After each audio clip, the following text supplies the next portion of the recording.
Lakini jambo la tatu, Mheshimiwa Rais, utuwie radhi, wiki iliyopita tumepata dosari kidogo katika mkoa baada ya mmoja wa wawekezaji wetu kutoka jamii ya Wachina kuuawa katika eneo lake la uwekezaji. Mheshimiwa Rais, jambo hili tunafahamu namna ambavyo linaweza kupelekea kasoro kubwa kidiplomasia na mahusiano yake, lakini Mheshimiwa Rais, naomba nikuthibitishie chini ya viongozi wetu na chini ya jeshi la polisi katika mkoa wetu wa Dar es Salaam, watu wote hao watakamatwa. Tunaye Sakapu Mlilo, naomba asimame na umthibitishie tu Mheshimiwa Rais kwamba wote watakamatwa.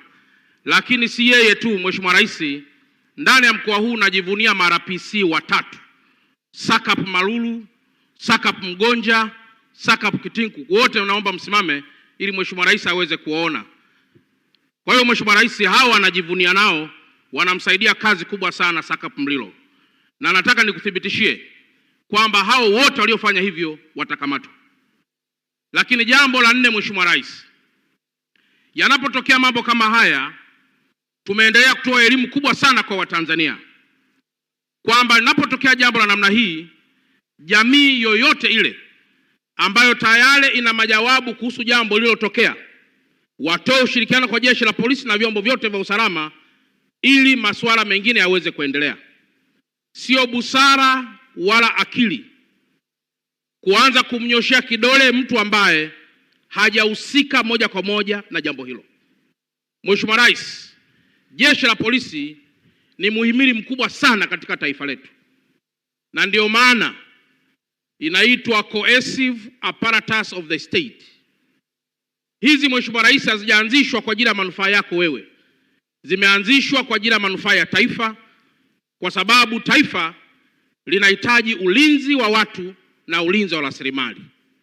Mheshimiwa Rais, baada ya kusema haya, naomba utembee kifua mbele kwamba mkoa wetu wa Dar es Salaam ambao ni mkoa mkubwa wa kidiplomasia, mkoa mkubwa wa kiuchumi, mkoa mkubwa kwa demografia ya watu, uko salama na utaendelea kuwa salama leo na hata baadaye, na wala hatutatishika hata kidogo dhidi ya vitu vyote ambavyo vipo kwa ajili ya kutikisa amani ya mkoa wetu.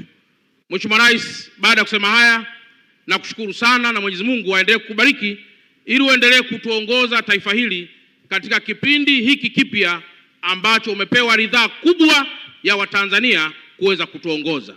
Dr. Samia hoye! Hoye! Dr. Samia hoye! Hoye! Asante sana. Asante sana, naomba tumpigie makofi Mheshimiwa Mkuu wa Mkoa. Asante sana Mheshimiwa Mkuu wa Mkoa wa Dar es Salaam kwa salamu zako za mkoa. Na sasa Mheshimiwa Rais